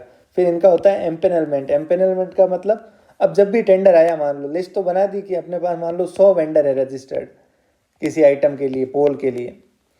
अब एम्पेनलमेंट मतलब पोल का टेंडर किया हमने 1000 क्वांटिटी का, तो आपने कह दिया इन 100 में से कौन कौन आना चाहता है, तो आप कोई भी मेथड यूज कर सकते हो, ठीक है। चलिए, फिर 1 लाख से कम का है तो हमने कहा स्पॉट परचेज भी आप यूज कर सकते हो, तुरंत जाके आप खरीद के लेके आ गए। ओके, चलिए नेक्स्ट। अब ये बिड का प्रोसेस है पूरा। सबसे पहले मैंने आपको बताया क्या तय होती है? रिक्वायरमेंट ऑफ नीड, यानी रिक्वायरमेंट को तय करना, ज़रूरत कितनी है, क्या आइटम ज़रूरत पड़ेगी आपको साल भर में। आरटीपीपी कहता है हर एंटिटी को, हर एंटिटी मतलब हर गवर्नमेंट के डिपार्टमेंट को, हर गवर्नमेंट की कंपनी को सालाना पहले अपनी क्या तय करनी होगी? Need, requirement. और क्या बनाएगी? एक प्रोक्योरमेंट प्लान बनाएगी। जैसे नीड हमने तय की, कोई 500 आइटम हमने लिखे, ये हमें साल भर में चाहिएंगे, ऐसा तो है नहीं सारे पहली तारीख को ही चाहिएंगे। तो फिर आप क्या बनाओगे? एक प्रोक्योरमेंट का प्लान कि जनवरी में मैं इतना परचेज करूंगा, फरवरी में इसको परचेज करूंगा, साल भर का एक पूरा प्रोक्योरमेंट प्लान बनेगा जिसमें लिखा जाएगा नेचर ऑफ प्रोक्योरमेंट, गुड्स का है, सर्विस का है, उसके मेजर स्पेसिफिकेशन, क्या वैल्यू है, पैसा कहाँ से आएगा, ठीक है। फिर नंबरिंग कन्वेंशन, हर टेंडर को एक यूनिक नंबर देना पड़ेगा, हर टेंडर को एक उसकी पहचान के लिए एक संख्या देनी पड़ेगी। जैसे TN01 रख दिया पहले साल का पहला टेंडर, टेंडर नंबर 2 TN03, इस तरीके से ये प्रैक्टिकली फॉलो होता है, ठीक है। आप अगर गूगल पे जाके लिखोगे ना TN 1500 1501 तो आपको जेडीवीएनएल के टेंडर मिल जाएंगे सिर्फ इतना लिखने से। फिर एक प्रोक्योरमेंट रजिस्टर भी मेंटेन करना है, उसमें सारी आप डिटेल लिखोगे, कौन कौन से TN किस तारीख को इश्यू किए, कितनी वैल्यू के थे, ओके। फिर ये भी तय करना पड़ेगा कि जो टेंडर होते हैं उसके लिए कौन सी अथॉरिटी कैपेबल है। जैसे आपने तय कर दिया जेडीवीएनएल ने कि भाई हमारे 50 लाख तक के टेंडर हैं, तो उसके लिए ये 3 लोगों की कमेटी है, 50 से लेके 2 करोड़ तक का है तो इसके लिए ये 3 लोगों की कमेटी है, और 2 करोड़ से ऊपर के जितने भी टेंडर है उसके लिए ये कमेटी है। अलग अलग पावर आपने तय कर ली, ठीक है। ओके, फिर बिड के भी 2 मेथड, 2 तरीके हो सकते हैं, सिंगल पार्ट और 2 पार्ट। सिंगल पार्ट और 2 पार्ट क्या होता है, सुनना ध्यान से। आप कहोगे ये कौन से तरीके, हमने तरीके तो पीछे पढ़े थे ना, open, competitive, limited, single source. तो इन सब के अंदर भी सिंगल सोर्स, इन सब में भी 2 तरीके से आप कर सकते हो। एक तो सिंगल पार्ट। सिंगल पार्ट का मतलब जब आप एक लिफाफा ले रहे हो, सिंगल पार्ट का मतलब एक लिफाफा ले रहे हो। एक लिफाफे का मतलब जब कोई स्टैंडर्ड प्रोडक्ट है, समझना मेरी बात को ध्यान से। स्टैंडर्ड प्रोडक्ट का मतलब मान लो आपको प्रिंटर लेना है या कंप्यूटर लेना है जिसके स्पेसिफिकेशन मतलब उसके फीचर्स में ज़्यादा कोई बदलाव नहीं हो सकते, तो आपने एक ही लिफाफा मांगा, उसके अंदर ही आपने टेक्निकल बिड भी मांग ली, उसी के अंदर क्या है, फाइनेंशियल बिड। मतलब अब जब ये टेंडर ओपन होगा सिंगल पार्ट वाला, तो सीधा क्या होगा, टेंडर ओपन होते ही मान लो 10 लोगों ने भाग लिया, तो 10 के 10 की क्या लिखी जाएगी, रेट लिखी जाएगी कि भाई ए ने इतनी दी, बी ने इतनी दी, सी ने, ये 10 लोगों की रेट है और ये सबसे कम है। ये सिंगल पार्ट हो गया। 2 पार्ट में क्या होता है, 2 पार्ट में हमने अभी कहा पहले कौन सी बिड खुलती है, टेक्निकल बिड खुलती है, और हम देखते हैं कि इन 10 में से टेक्निकली कौन कौन से क्वालिफाइड है, टेक्निकली कौन कौन से क्वालिफाइड है जो हमारे प्रोडक्ट को सही से दे सकते हैं। फिर इन 10 में से जो क्वालिफाई हुए, फिर दूसरा लिफाफा खुलता है, कौन सा, फाइनेंशियल बिड, जिसके अंदर क्या लिखी होती है, रेट लिखी होती है उस प्रोडक्ट की, और फिर उस रेट की लिस्ट बनती है और उसमें से जो सबसे कम होता है वो सेलेक्ट किया जाता है, जिसको हम बोलते हैं L1। बात समझ आई, सिंगल पार्ट और 2 पार्ट बिड। ओके, बात समझ आई।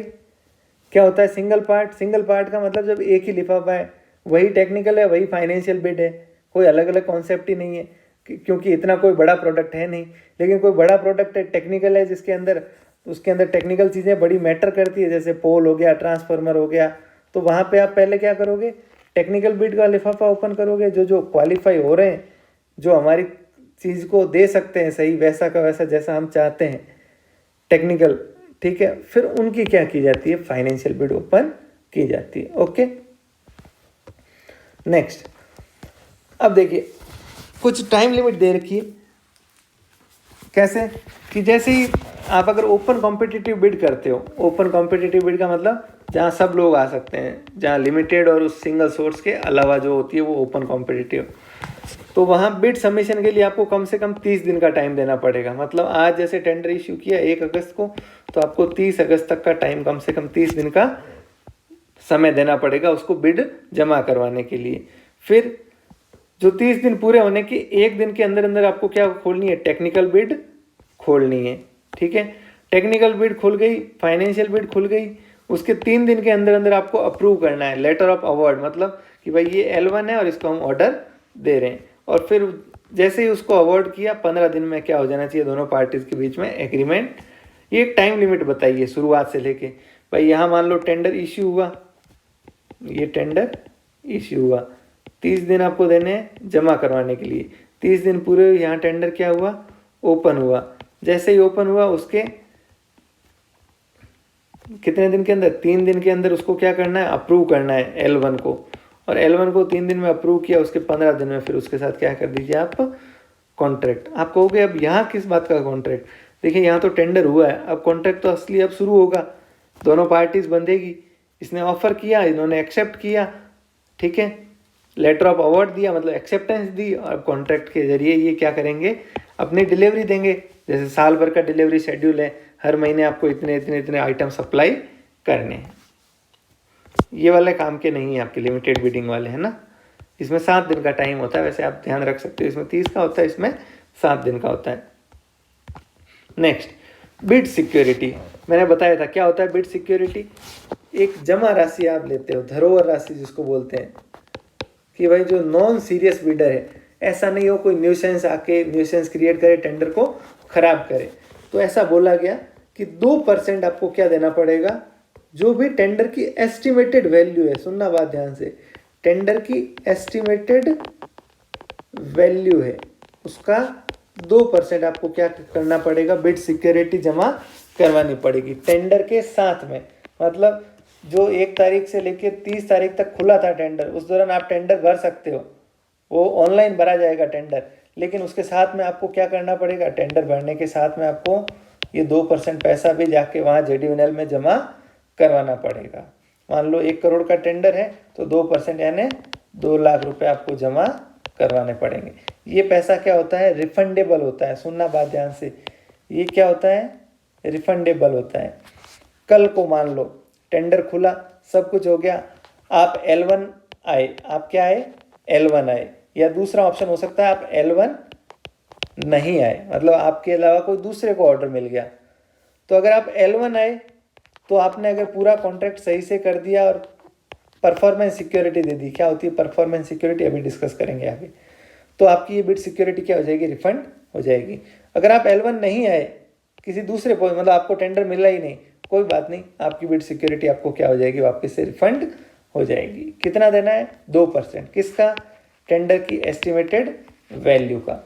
अब ध्यान रखना, अगर MSME होती है, small medium size industries, SSI बोलते हैं जिसको, small scale industries of Rajasthan, इनको बढ़ावा देने के लिए, छोटी इंडस्ट्रीज है तो सरकार चाहती है, इतना पैसा इनके पास है नहीं, तो इनको सिर्फ कितना देना है, 0.5% ही देना है, ठीक है, बिड सिक्योरिटी। और अगर कोई सिक इंडस्ट्री है, मतलब बीमार इंडस्ट्री है, घाटे में चल रही है, तो उसको 1% ही देना है। ओके, ये है रूल नंबर 42 बिड सिक्योरिटी का। फिर ये पब्लिसिटी का मेथड, कि अगर 5 लाख तक का है तो 10 दिन आपको देना पड़ेगा, पब्लिसिटी करनी पड़ेगी, नोटिस बोर्ड पे लगाना है, एक लोकल अखबार में देना है। 5 लाख से 50 लाख तक का है तो एक लोकल अखबार में, एक मेन अखबार में। 50 से ऊपर का है तो एक स्टेट लेवल के, एक ऑल इंडिया लेवल के इंग्लिश अखबार में, ठीक है, इनको पब्लिश करना पड़ेगा। फिर जो बिड होगी, हर बिड जो बोली लगाएगा उसकी कम से कम वैलिडिटी होनी चाहिए, न्यूनतम। वैलिडिटी का मतलब समझे, मान लो जो तारीख है 1 अगस्त से लेके 30 अगस्त के लिए ये बिड थी, 1 सितंबर को ये मान लो बिड ओपन हुई, तो हमने कहा कि भाई जो भी बोली लगा रहा है वो कम से कम 90 दिन के लिए क्या होनी चाहिए उसकी बोली वैलिड, क्योंकि आप इसको प्रोसेस करोगे, सब इवेल्युएशन करोगे, टेक्निकल चेक करोगे, फिर फाइनेंशियल बिड चेक करोगे, टाइम तो लगता है। ये करते करते मान लो 40वें दिन आपने टेंडर फाइनल किया और L1 को ऑर्डर दिया, तो L1 ने कहा साहब वो तो जो हमने रेट दी थी वो 30 तारीख के दिन थी, अब हम इस रेट पे नहीं दे सकते। तो ऐसा आप नहीं कर सकते। आप जो भी बिड लगा रहे हो वो कम से कम वैलिड होनी चाहिए, जो टेंडर में दिन बताए गए हैं उतने दिन के लिए। टेंडर में अगर बताए हैं 10 दिन तो 10 दिन के लिए वैलिड होना चाहिए, 50 दिन तो 50। नॉर्मली ये दिन कितने से ज़्यादा नहीं होने चाहिए, 90 दिन से ज़्यादा नहीं, मतलब 3 महीने से अधिक का समय नहीं ले सकते। बात समझ आई, मतलब ये 3 महीने तक जो भी ऑफर उसने लगाया है बिडर ने वो वैलिड रहेगा, वो चाह के भी उसको मना नहीं कर सकता। और अगर मना कर दिया उसने, मतलब 90 दिन के अंदर अंदर उसको ऑर्डर दिया, उसने कहा अब हम इस रेट पे नहीं दे सकते, तो क्या होगा, उसकी जो बिड सिक्योरिटी है, जो 2% दिया था, वो अब उसका फोरफिट हो जाएगा, जब्त हो जाएगा। ओके, ठीक है, बात समझ आ गई। नेक्स्ट होता है opening of bid. Bid open करना है तो बिड ओपन करने के लिए क्या होती है, बिड ओपनिंग कमेटी होती है, जिसमें 3 लोग होना ज़रूरी है। एक अकाउंट्स का मेंबर होता है, 2 टेक्निकल मेंबर होते हैं, ठीक है। ये बिड ओपनिंग क्या करेगी कमेटी, बिड को ओपन करेगी। जब फिजिकल फॉर्म में होते थे लिफाफे, तो हर लिफाफे पे क्या करते थे, तीनों लोग साइन करते थे, अपने अपने तारीख लिखते थे कि इस तारीख को इतने बजे हमने ये बिड ओपन की, तीनों के साइन हर लिफाफे के, हर कागज के ऊपर। अब क्योंकि ये कैसे होता है बिड ओपन, ई टेंडरिंग होती है, तो ये डिजिटल सिग्नेचर से होता है, मतलब जो DSC होती है, डिजिटल सिग्नेचर, वो लगाते ही 3 लोगों की जब DSC लगेगी तो वो बिड क्या हो जाएगी, ओपन हो जाएगी। ओके, ठीक है। फिर क्या होता है, बिड ओपन होने के बाद उनका प्रिलिमिनरी एग्जामिनेशन, बिड डॉक्यूमेंट को एग्जामिन किया जाता है कि भाई सारे सील साइन है या नहीं, जो फर्म लगा रही है उसने अपने सील और साइन किए नहीं, वैलिडिटी जो बताई है टेंडर डॉक्यूमेंट में, बिड डॉक्यूमेंट, वो उतनी है या नहीं, साथ में बिड सिक्योरिटी उसने जमा करवाई या नहीं। मान लो उसने सिर्फ टेंडर तो भर दिया, सील साइन सब कर दिया, लेकिन बिड सिक्योरिटी 2% जमा नहीं करवाया, तो भी वो बाहर हो जाएगा। मतलब ये प्राइमरी एग्जामिनेशन कर रहे हो, कोई इनमें ही अगर गलती कर रहा है, सील साइन के बिना दे दिया, बिना बिड सिक्योरिटी की, तो वो सीधा क्या हो जाएगा, आउट हो जाएगा। साथ में उसको एक देना होता है नील डेविएशन सर्टिफिकेट। नील डेविएशन का मतलब वो एग्री करके देता है, एक पेज के ऊपर लिखता है नील डेविएशन और नीचे साइन करता है बिडर अपना। मतलब वो ये कह रहा है कि भाई आपकी जो भी शर्तें हैं जो बिड डॉक्यूमेंट के अंदर दे रखी है, हम उनको बिना किसी डेविएशन के, बिना किसी बदलाव के क्या करते हैं, मानते हैं, एग्री करते हैं। तो इसको बोलते हैं क्या, नील डेविएशन सर्टिफिकेट। ताकि कल को बिडर ये ना कह दे, मान लो बिडर ने फ्यूचर में जाके ये कह दिया कि साहब हमने ये तो पढ़ा ही नहीं, हमें लगा ये ऐसा होगा, इस वजह से कोई कन्फ्यूजन नहीं है, वो खुद साइन करके दे रहा है कि आपने जो भी कागजों में लिखा है, चाहे हमने पढ़ा नहीं पढ़ा, हम उसको एज इट इज मान रहे, उसमें नील डेविएशन, कोई परिवर्तन नहीं चाहते। ओके। फिर उन बिड का क्या होता है, टेबुलेशन, मतलब लिस्ट बनाई जाती है, नेम ऑफ बिडर, उनका अगर रजिस्ट्रेशन हो रखा है तो उसका रेफरेंस, रजिस्ट्रेशन नंबर, मैटर, कितनी क्वांटिटी के लिए वो कोट कर रहा है। ज़रूरी नहीं है, मान लो आप 1000 पोल के लिए टेंडर किया, कोई चाहता है मैं तो 100 ही दे सकता हूँ, तो वो 100 के लिए टेंडर कर सकता है। रेट उसने कितनी दी, ये तो हो गया टेक्निकल इवेल्यूएशन। फिर होता है फाइनेंशियल इवेल्यूएशन। अगर 2 पार्ट बिड, हमने कहा था ना 2 पार्ट, एक होता है सिंगल, एक होता है 2 part bid. Single part bid है तो उसमें दोनों एक ही होती है, टेक्निकल और फाइनेंशियल। और 2 पार्ट बिड में पहले होता है टेक्निकल बिड का इवेल्यूएशन, वो टेक्निकल इवेल्यूएशन, फिर जो उसमें क्वालिफाई कर जाते हैं फिर उनकी क्या होती है, फाइनेंशियल बिड ओपन होती है, और फिर उनका फाइनेंशियल बिड का क्या होता है, इवेल्यूएशन होता है। अब जब ई टेंडरिंग होती है, सुनना ध्यान से बात, ई टेंडरिंग, तो उसमें मान लो 1 अगस्त से लेके 30 अगस्त तक टेंडर ओपन था, 1 सितंबर के दिन टेंडर खुला और हमने 2 पार्ट बिडिंग की है, ये 2 पार्ट बिडिंग की है, तो 1 तारीख को सिर्फ कौन सी बिड खुलेगी, टेक्निकल बिड ही खुलेगी। मतलब किसी की रेट दिखेगी ही नहीं हमें। जो डिजिटल सिग्नेचर लगा के आप ओपन करोगे कंप्यूटर से, उस पोर्टल से, SPPP से, तो आपको सिर्फ कौन सी बिड दिखेगी, टेक्निकल बिड दिखेगी। रेट आप किसी की नहीं दे सकते। फिर आपको टाइम मिलेगा 7 दिन का, 7 दिन में आपने सबको इवेल्युएट किया और फिर आप उस पर अपलोड करोगे कि भाई 10 लोग थे, इसमें से ये 8 क्वालिफाई हुए और ये 2 डिसक्वालीफाई हुए, और जो ये 8 क्वालिफाई हुए इनकी बिड हम आज से 3 दिन बाद ये इस तारीख को ओपन इतने बजे करेंगे। फिर वो उतने बजे जो 3 दिन बाद का समय दिया, उस टाइम इनकी क्या ओपन होगी, फाइनेंशियल बिड ओपन होगी। बात समझ आई, आ गई। कई बार ऐसा होता है कि लैक ऑफ कंपटीशन, मतलब सफिशिएंट बिडर आए ही नहीं, आपने टेंडर किया, बराबर एडवर्टीजमेंट किया, लेकिन कंपटीशन नहीं है, 1-2 लोग ही आए, एक ही आया, तो उस केस में आप चाहो तो टेंडर को कैंसिल भी कर सकते हो। और अगर आपको लगता है कि रेट जो है वो रीजनेबल है, किसी तरह की कोई शर्त नहीं है, आपने सारे कोशिश कर ली, जितनी पब्लिसिटी कर सकते हो, जितना समय दे सकते हो, सारा दिया है, फिर भी नहीं है, तो फिर आप उस एक के साथ ही क्या कर सकते हो, आगे प्रोसेस कर सकते हो। भले ही एक बिडर ही आया, लेकिन आप उसको लेके टेंडर को आगे बढ़ सकते हो। आपको लगता है नहीं, तो आप और समय दे सकते हो, और एडवर्टीजमेंट भी कर सकते हो, और चाहे तो री टेंडर भी कर सकते हो, दोबारा टेंडर भी कर सकते हो। फिर acceptance of successful bid, financial bid open होगी। अब अगला काम क्या है, जो सक्सेसफुल बिड, मतलब जो L1 आया, टेक्निकली तो सब क्वालिफाई हो गए, फाइनेंशियल बिड में जो L1 आया उसको क्या करना, सक्सेसफुल बिड को एक्सेप्ट करना और उसको नोटिफाई करना, मतलब बताना। नोटिफाई करना क्यों ज़रूरी है, तो देखिए मैंने आपको बताया था, बिडर ने क्या किया, ऑफ़र किया, उसने ऑफ़र किया, अब हमें वापस क्या करना पड़ेगा, उस ऑफ़र को एक्सेप्ट करना पड़ेगा, तभी तो क्या होगा, दोनों में कॉन्ट्रैक्ट होगा। बात समझ आई। तो ये एक्सेप्टेंस भी ज़रूरी होती है, और उसको कहाँ बताना होगा, उस SPPP पोर्टल पे भी आपको बताना होगा कि भाई ये L1 बिडर आया, ये रेट थी, ये सबसे कम है। अब इसमें कोई गलती, फ्रॉड नहीं हो सकता, क्योंकि ये सारा सिस्टम के द्वारा होती है। जो L1 होती है रेट, वो भी सिस्टम खुद बताता है कि भाई ये 1 नंबर पे आया, और ये सब लोग देख भी सकते हैं, मतलब जो दूसरे बिडर है ना, जो L2, 3, 4 बाकी नंबर पे रहे, वो सब भी देख सकते हैं कि भाई ये L1 ने इतनी रेट कोट की है। अब ये एग्जाम के लिए इम्पोर्टेंट है नेगोशिएशन, ध्यान से देखना, ये स्पेसिफिकली दिया हुआ है, नोट्स में भी मैंने रेड में लिखा है। सबसे पहली चीज़ बोली गई है कि भाई जहाँ तक हो सके आप नेगोशिएशन मत कीजिए। ऐसा क्यों? नेगोशिएशन भाव तोल क्यों नहीं करना? इससे तो फायदा होगा। तो देखिए, नेगोशिएशन का मतलब क्या है? दो लोग आपस में बैठेंगे, बात करेंगे। भाई कमेटी बैठेगी इधर, तो जो बिड इवेल्यूशन कमेटी है, इधर आएगा बिडर, दोनों एक जगह टेबल पे बैठेंगे, भाव तोल करेंगे। तो यहाँ क्या हो सकती है? गड़बड़ हो सकती है। गड़बड़ कैसे? वो मनचाही चीज़ें कर सकते हैं, फ्रॉड हो सकता है, रिश्वत ले सकता है, कुछ भी हो सकता है। देखिए, गड़बड़ होने के पूरे चांसेस है। तो ये एक्ट तो कहता है भाई आपको जहाँ तक हो सके नेगोशिएशन में जाना ही नहीं है। To the extent possible no negotiation shall be conducted, कोई नेगोशिएशन नहीं रखना।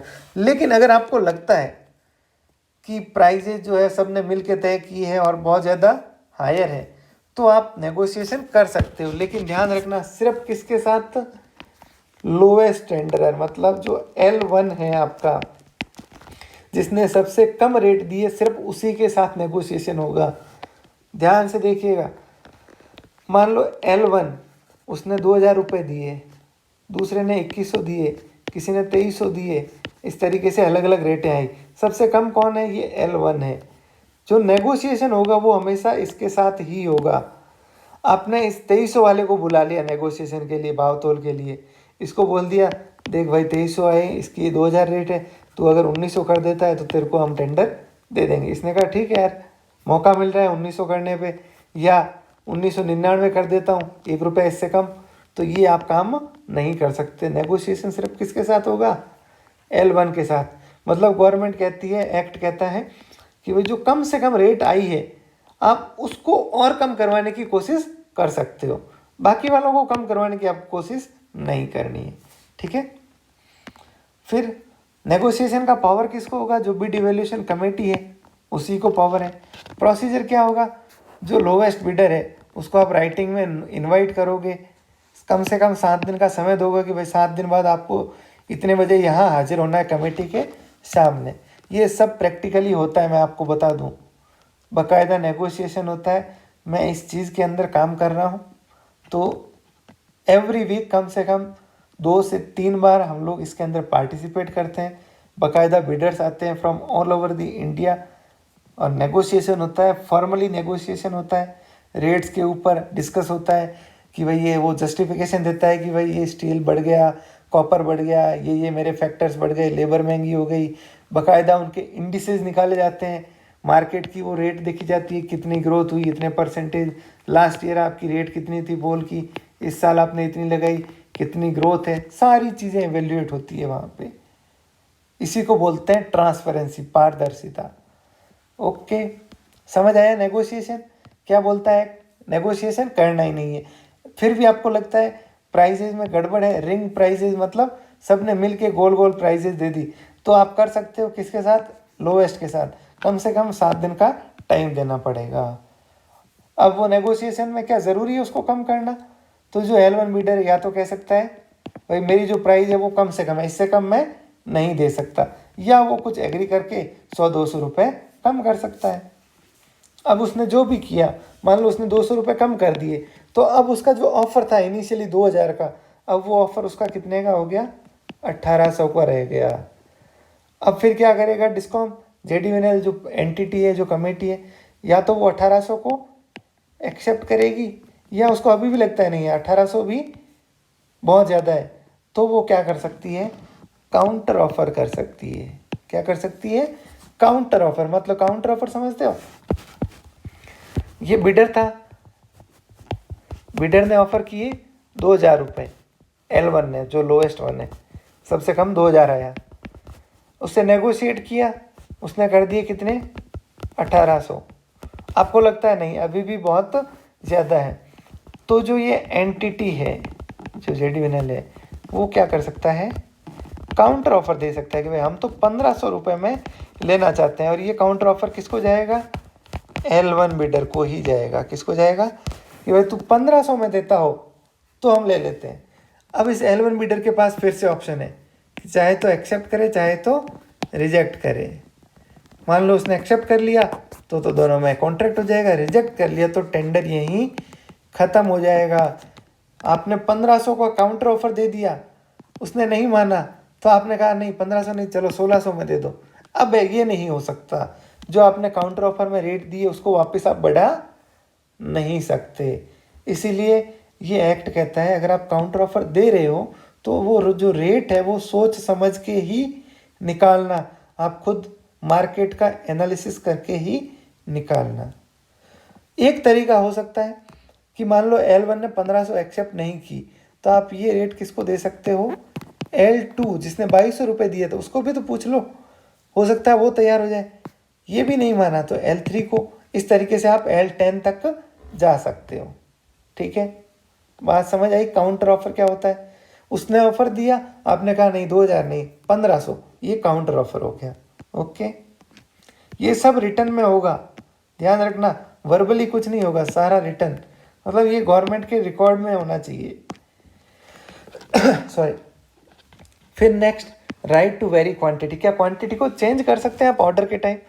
तो देखिए क्वांटिटी चेंज नहीं हो सकती, लेकिन एक एडिशनल ऑर्डर दिया जा सकता है। एडिशनल ऑर्डर का मतलब होता है आपने ऑर्डर दिया 1000 पोल का, ये जल्दी ख़त्म हो गए, आपको उम्मीद थी साल भर चलेंगे, जल्दी ख़त्म हो गए, तो आप इस 1000 के 50% मतलब 500 पोल का और ऑर्डर दे सकते हो। किसको? बिना टेंडर किए, उसी L1 फर्म को जो पहले दे रही थी, सेम रेट पे, सेम टर्म्स एंड कंडीशंस पे। टर्म्स एंड कंडीशन और रेट चेंज नहीं कर सकते, उसी रेट उसी टर्म्स एंड कंडीशन पे। कितना अधिकतम? 50%, चाहो तो 10% दो, 20%, अधिकतम कितना? 50%। ओके, ठीक है। फिर एक होता है परफॉर्मेंस सिक्योरिटी। अब जैसे ही L1 को आपने ऑर्डर दे दिया, L1 बिडर को क्या दे दिया आपने, एक्सेप्ट कर ली उसकी रेट नेगोशिएशन में या काउंटर ऑफर में, क्या हो गया, दोनों में एग्रीमेंट हो गया, उसने ऑफर किया, इसने एक्सेप्ट कर लिया। अब इस बिडर को क्या करनी पड़ेगी, परफॉर्मेंस सिक्योरिटी देनी पड़ेगी। कौन सी सिक्योरिटी? पर पहले कौन सी दी थी, बिड सिक्योरिटी। वो तो थी बिड के अगेंस्ट में, कि जो मैं बोली लगा रहा हूँ, जो मैं बिड लगा रहा हूँ, मैं उससे पीछे नहीं हटूंगा, उसके लिए वो 2% दे रहा था। अब ये बिड सिक्योरिटी तो उसको हो जाएगी क्या, वापस रिफंड। अब उसको देनी है क्या, परफॉर्मेंस सिक्योरिटी, कि भाई जो भी परफॉर्मेंस होनी है, परफॉर्मेंस का मतलब जो पोल मुझे सप्लाई करने हैं 1000 अगले 1 साल में, हर साल इतने इतने इतने 100 पोल हर महीने, मैं वो सही टाइम पे सप्लाई करूंगा, उसके अगेंस्ट उसको 5% क्या देनी है, परफॉर्मेंस सिक्योरिटी। ओके, गुड्स और सर्विसेज के केस में। और अगर वर्क्स का है, वर्क्स मतलब कोई कंस्ट्रक्शन या इस तरह का काम हो रहा है, तो आपको 10% देनी है। ठीक है, ये क्या होती है, परफॉर्मेंस सिक्योरिटी। समझ आया क्यों लेते हैं, कि भाई जो कॉन्ट्रैक्ट में दी है उसको तू परफॉर्म करेगा, अगर नहीं करेगा तो हम ये 5% पैसा जब्त कर देंगे। उसके बाद क्या होता है, कॉन्ट्रैक्ट एग्रीमेंट होता है, साइनिंग होता है कॉन्ट्रैक्ट। वो जो पार्टी है वो कॉन्ट्रैक्ट रिटर्न में लाती है, इधर गवर्नमेंट डिपार्टमेंट का जो ऑफिसर होता है, दोनों साइन करते हैं एग्रीमेंट। उसमें सारी शर्तें लिखी होती है कि भाई इतनी परफॉर्मेंस सिक्योरिटी दी है, ये डिलीवरी शेड्यूल होगा, अगर मैं लेट करता हूँ तो इतना आप पेनल्टी ले लेना, लिक्विडेशन डैमेजेस LD बोलते हैं जिसको, ये सारी बातें हैं। चलिए, ये मेजर प्रोविज़न थे RTPP के। मैं उम्मीद करता हूँ आपको मेरी ये कोशिश समझ आई होगी। इसके अलावा मैं RTPP रूल्स है उसको एक बार क्विकली आपको बता देता हूँ। इसमें क्या क्या दे रखा है, देखिए वही बातें, methods of procurement, open competitive, ये अलग अलग मेथड बताए इन्होंने। ठीक है, रजिस्ट्रेशन, रेट, कॉन्ट्रैक्ट, सारी चीज़ें। फिर ये बिड प्रोसेस दे रखा है, हमने कहा था सबसे पहले तय करना, फिर बिड को evaluation, preparation, bid security. NIB किसको बोलते हैं, नोटिस इनवाइटिंग बिड, या NIT बोलते हैं, नोटिस इनवाइटिंग टेंडर। जो नोटिस एक इश्यू होता है कि भाई हम बिड निविदा आमंत्रित कर रहे हैं, बोली आमंत्रित करने वाली सूचना जो अखबार में आती है ना, न्यूज़पेपर में, उसको बोलते हैं NIB या NIT। ओके, चलिए ये सारे प्रोविजंस दे रखे हैं। अब एक चीज़ है जो बाकी है, ये वही चीज़ है, ये अपील और डिस्प्यूट रेजोल्यूशन। डिस्प्यूट मतलब टेंडर अवार्ड हो गया, अवार्ड होने का मतलब जो L1 बिडर है उसको ऑर्डर मिल गया, दोनों में क्या हो गया, कॉन्ट्रैक्ट हो गया। अब अगर कल को कोई डिस्प्यूट आ गया तो उसको कैसे रिजॉल्व किया जाएगा, या जो L1 बिडर के अलावा जो जिसको ऑर्डर नहीं मिला, L2 से लेके 10 बिडर जो थे मान लो, उनको कोई आपत्ति है किसके ऊपर, टेंडरिंग की प्रक्रिया पे। वो कह रहे हैं साहब इसमें तो घोटाला हुआ है, ये हुआ है, हमें सही से, हम क्वालिफाइड थे लेकिन हमको बाहर कर दिया गया, टेक्निकली डिस्क्वालीफाई। तो ये जितने भी डिस्प्यूट होते हैं उनका रेजोल्यूशन कैसे होगा, तो ये डिस्प्यूट रेजोल्यूशन का प्रोसेस दे रखा है अपील का, कि आप अपील कर सकते हो, एक फ़ीस जमा करवानी पड़ेगी, वहाँ आपको बुलाया जाएगा और निस्तारण किया जाएगा, सेटलमेंट किया जाएगा। ओके। इसके अलावा पेनल्टी भी है। कोई अगर रिश्वत देने की कोशिश करता है या टेंडर को ख़राब करने की कोशिश करता है, बहुत ज़्यादा कम रेट लगा के, या किसी ऑफिसर को इन्फ्लुएंस करने की कोशिश करता है, तो इन सब को ब्लैक लिस्ट कर ली जाती है फर्म को, उनके ऊपर बैन लगा दिया जाता है, पेनल्टी भी लगाई जा सकती है, जेल भी जाना पड़ सकता है।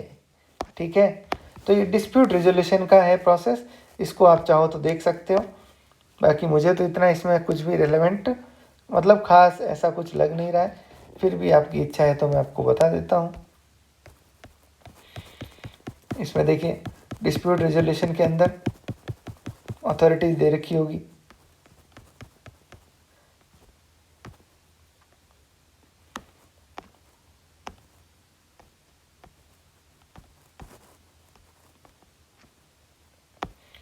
सॉरी मुझे मिल नहीं रहा है, मैं देख रहा हूँ, 1 मिनट, ये रहा अपील्स। ये देखिए, कोई भी अपील होगी तो आपको वो ऑर्डर जिसके अगेंस्ट आप अपील कर रहे हो, मान लो आपको डिस्क्वालीफाई किया तो डिस्क्वालिफिकेशन का जो ऑर्डर है वो आपको साथ में लगाना है और आप अपील कर सकते हो किसको, फर्स्ट अपीलेट अथॉरिटी को। फिर होती है सेकंड अपीलेट अथॉरिटी, उसके लिए आपको एक फ़ीस जमा करवानी पड़ेगी ताकि कोई अननेसेसरी फालतू में टेंडर को ख़राब करने की कोशिश ना करें अपील लगा के और इस तरीके से। फ़ीस जमा करवानी पड़ेगी, मतलब जिसको वाकई सीरियसली कोई इश्यू होगा वही लोग आएंगे। फिर उसकी एक हियरिंग की डेट फिक्स होगी, फर्स्ट अपीलेट अथॉरिटी उसको बुलाएगी, दोनों पार्टी प्रेजेंट होगी और सुनवाई करेगी। चलिए, ये मेरी कोशिश थी कि मैं आपको एटलीस्ट आरटीपीपी के कुछ प्रोविजंस बताऊं। बहुत इजी एग्ज़ाम है, बहुत आसानी से आप इसको क्लियर कर सकते हो। जीवन में कॉन्फिडेंस रखिए, पॉजिटिविटी रखिए, आप हर मुश्किल चीज़ को आसानी से कर सकते हो। दूसरी चीज़, पीछे मत हटिए, जहाँ आपको लगे जो चीज़ काम आ सकती है, हम लोग भी मेहनत कर रहे हैं आपके लिए। RCDF का ये कोर्स बनाया है, बहुत ही कम प्राइस पे है, 499 पे, तो आप इसको लेने में बिल्कुल संकोच ना करें। ये आपकी सैलरी के पहले दिन जो आधा दिन है ना, उसके अंदर ये रिकवर हो जाएगी अगर आपकी जॉब लग गई तो, या इस वजह से, इस कोर्स की वजह से आपके 5 या 10 नंबर एक्स्ट्रा आ गए, इस वीडियो की वजह से, किसी भी माध्यम से, तो ये बड़ा फ़र्क क्रिएट कर सकता है, आपको जॉब दिला सकता है।